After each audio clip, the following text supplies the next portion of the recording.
네, 안녕하십니까, 광닭입니다. 이게 3월이 시작됐고요. 이제 경칩이 다가왔습니다. 이제 뭐 어김없이 봄은 시작될 것 같습니다. 그래서 이 시기가 아니면 또 할 수 없는, 꼭 이 시기에 해줘야 하는 중요한 일이 있어서 오늘은 이제 그걸 설명드리려고 합니다. 바로 블루베리의 가지치기 작업입니다. 이 블루베리의 가지치기 혹은 전정 작업이라고 하죠.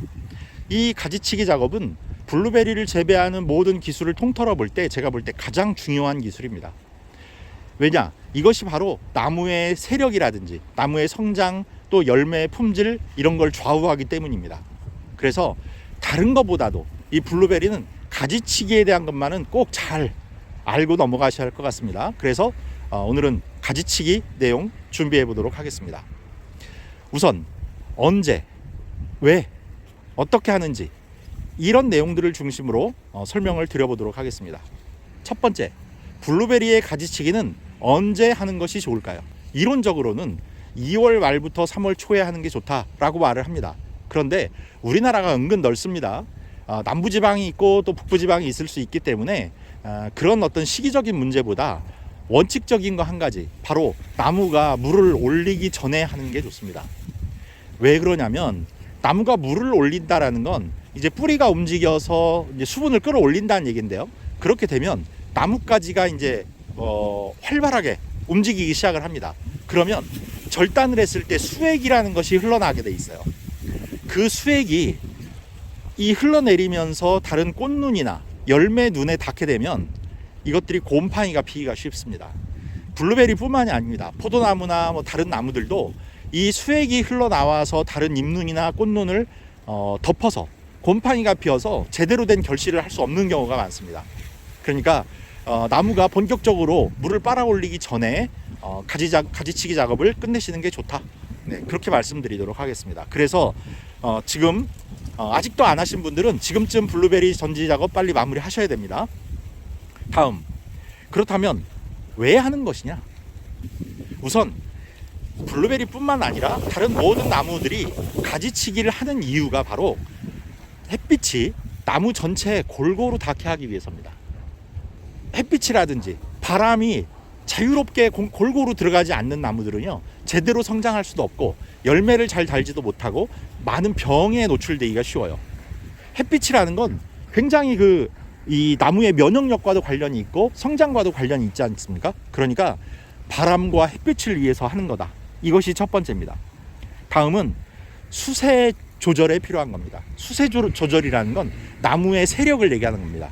나무가 너무 왕성하게 자라느냐, 그러면 그걸 좀 죽여줘야 될 필요가 있고요. 너무 약하게 자라느냐, 그러면 이걸 촉진시킬 필요가 있겠죠. 그게 바로 영양성장, 생식성장에 관한 얘기를 좀 아셔야 됩니다. 영양생장이라는 건 말 그대로 이 몸집을 키우는 겁니다. 줄기가 자라고 가지가 자라고 하는 것들을 영양생장이라고 하고, 생식성장이라고 하는 건 꽃을 피우고 열매를 맺고 하는 번식에 관련된 것들입니다. 그런데 영양성장에 몰두하다 보면 생식성장이 부실해지고, 생식성장에만 또 몰두하다 보면 나무가 약해집니다. 아주 어린 시기에, 특히 블루베리 같은 경우에는 2년 내지 3년 정도까지의 이 성장세가 평생을 좌우한다는 거죠. 그래서 어렸을 때는 열매를 달지 않고 나무의 성장에 주력하는 겁니다. 그래서 어떤 분들은, 심한 분들은 6년 차가 돼야 본격적인 수확을 해라. 그 전까지는 3년 차까지는 수확을 하지 말고 4년 차부터 열매를 10%, 20%, 50% 이런 식으로 늘려가면서 6년 차가 되어서야 비로소 본격적인 수확을 해라라고 하시는데, 이걸 이제 또 상업적으로 재배하시는 농가에서는 사실 그 6년까지 기다리시기가 좀 수익성 때문에 곤란할 수도 있죠. 그리고 꼭 상업적이 아니더라도 텃밭에서 열매 좀 맛보시려고 기르시는데 6년을 기다리실 수가 있겠습니까? 자, 그러면 이제 어떻게 할 것이냐의 문제를 한번 말씀드려 보겠습니다. 우선 방법을 알기 전에 블루베리는 어떤 결과 습성을 갖고 있는지부터 알고 계셔야 됩니다. 왜냐? 열매가 어디에 열리는지 정도를 알아야 어디를 잘라줄지를 결정할 수 있지 않겠습니까? 블루베리는요, 작년에 자란 나뭇가지의 끝에서 자랍니다. 그 원리를 말씀드리면 작년 여름에, 그러니까 여름부터 초가을 정도, 그때 꽃눈이 분화가 됩니다. 그래서 그게 겨울을 넘기고 봄이 되면 거기에서 꽃이 피게 되는 겁니다. 여기 끝에 지금 꽃망울이 보이시죠? 이 끝에 있는 꽃망울 서너 개가 꽃을 피우게 됩니다.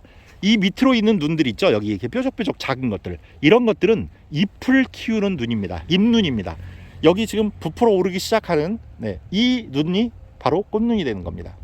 그래서 이것들도 나중에 물론 성장세를 조절하기 위해서 이 꽃눈도 이제 솎아내야 됩니다. 그래서 두세 개만 남기고 다 솎아낸다든지 하는 그게 필요하죠. 왜 그러냐면, 자, 여기 꽃 하나에서, 이 꽃눈 하나에서 대략 10개에서 12개의 꽃이 핍니다.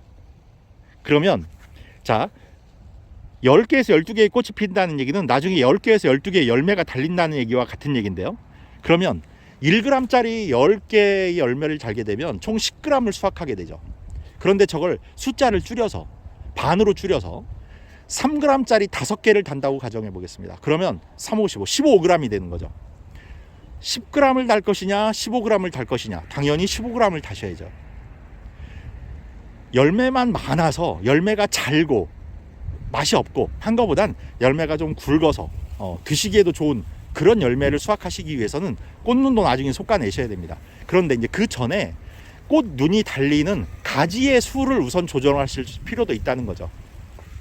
그러면 어떻게 할 것이냐? 자, 지금 나뭇가지를 보면 이게 주축지입니다. 이게 주축지로 올라왔죠. 그리고 여기에서 이제 가지가 이렇게 뻗었습니다. 이렇게 뻗죠. 그리고 여기에서 지금 가지가 이렇게 또 올라갔습니다. 이게 작년에 자란 가지들입니다. 여기 이게. 그러면 지금 이런 것처럼 이렇게 긴 가지가 있습니다.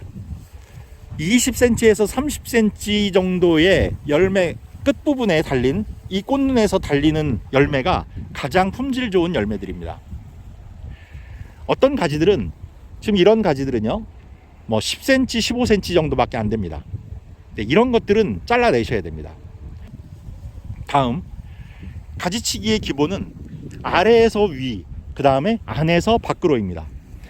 아래에서 한다는 뜻은 뭐냐? 아래는요, 이렇게 굵은 가지들만 보이죠. 이 굵은 가지들의 숫자를 결정하는 겁니다. 보통은 서너 개의 주축지를 기르고 하나 정도의 예비 주축지가 있어서 이제 나중에 너무 늙어서 제 역할을 못하는 가지들은 잘라내면서 그 새로 자란 주축지를 그 가지로 이제 대체를 하는 거죠. 그래서 한 서너 개의 주축지를 기르신다라고 생각하면 됩니다. 그래서 너무 많은 주축지가 있거나 노화되거나 한 그 주축지가 있다면 아래 부분에서 잘라내시는 겁니다.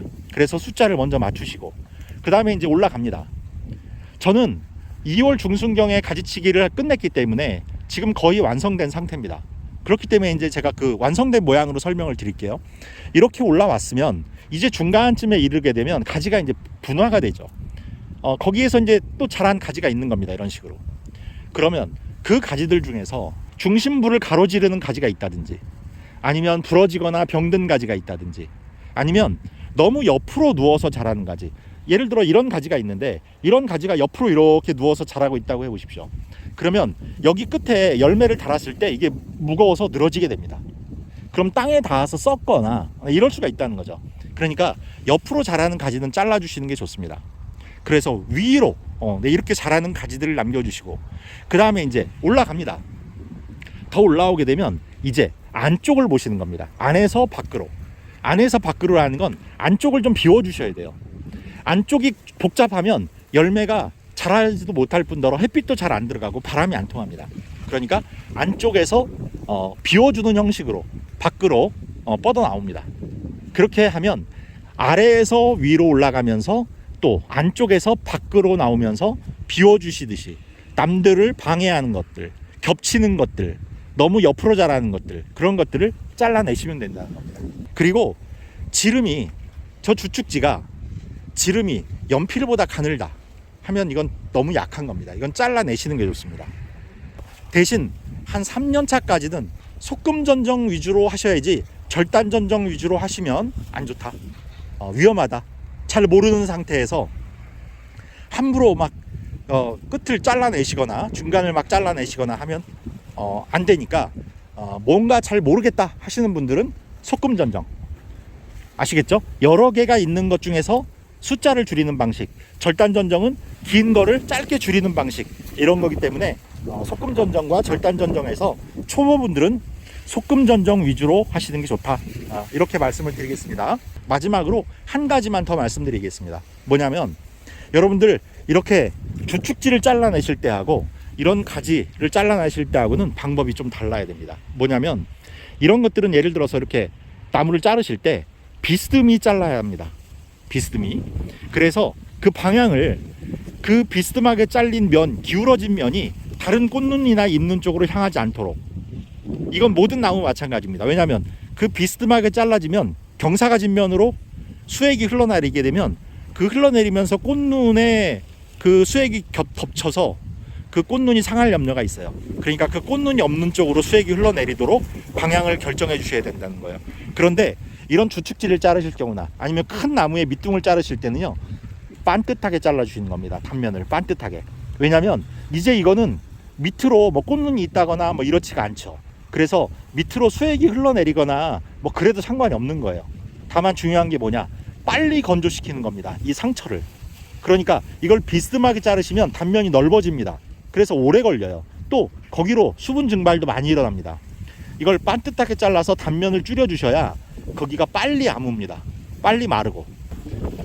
이렇게 해서 더 늦기 전에 빨리 블루베리 가지치기 마무리 하시고, 다른 나무들도 마찬가지입니다. 서둘러서 이제 전정 끝내셔야 합니다. 자, 올해도 어떤 나무가 됐건 풍성한 수확 이루시길 바라고 저는 여기서 인사드리도록 하겠습니다. 구독, 좋아요, 알림 설정 부탁드리고 인사드리겠습니다. 감사합니다.